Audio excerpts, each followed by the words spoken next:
நம்ம என்ன செய்ய போகிறோன்னா பருப்பு சாம்பார் தான் செய்ய போகிறோம். இந்த மெத்தடில் செஞ்சிங்கன்னா ரொம்ப டேஸ்ட்டாக இருக்கும். குயிக்காகவும் செஞ்சிடலாம்.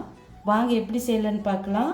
பருப்பு சின்ன டம்ளரில் 1.5 டம்ளர் எடுத்து அரை மணி நேரம் ஊற வச்சு எடுத்து வச்சுருக்கேன்.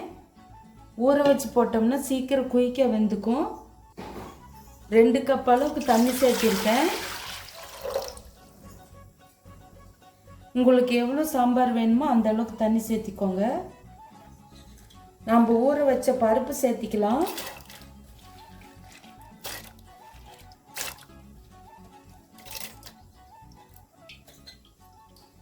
ரெண்டு தக்காளி கட் பண்ணி சேர்த்திக்கலாம்.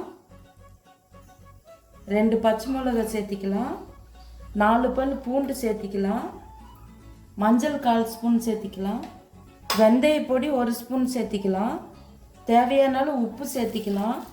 மூடி போட்டு மூடி வச்சு ஒரு 5 விசில் விட்டுக்கலாம். A few minutes later. பருப்பு நல்லா வெந்துருச்சு. மத்து வச்சு நல்லா கடைஞ்சி விட்டுக்கலாம். இல்லை அப்படியே வைக்கிறதுனாலும் வச்சுக்கலாம். பருப்பு கடைஞ்சாச்சு. இந்த ஸ்டேஜில் உப்பு செக் பண்ணிக்கோங்க. நம்ம ஆல்ரெடி உப்பு போட்டு தான் வேக வச்சுருக்கோம். உப்பு செக் பண்ணிக்கோங்க. இப்போ நம்ம தாளித்து கொட்டிக்கலாம். கடலெண்ணெய் சேர்த்திக்கலாம்.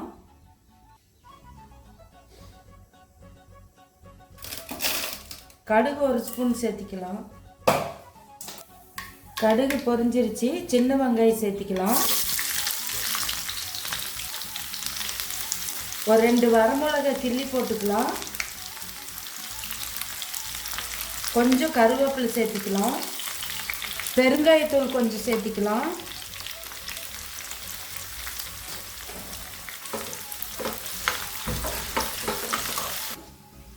இப்போ நம்ம தாளித்து கொட்டிக்கலாம்.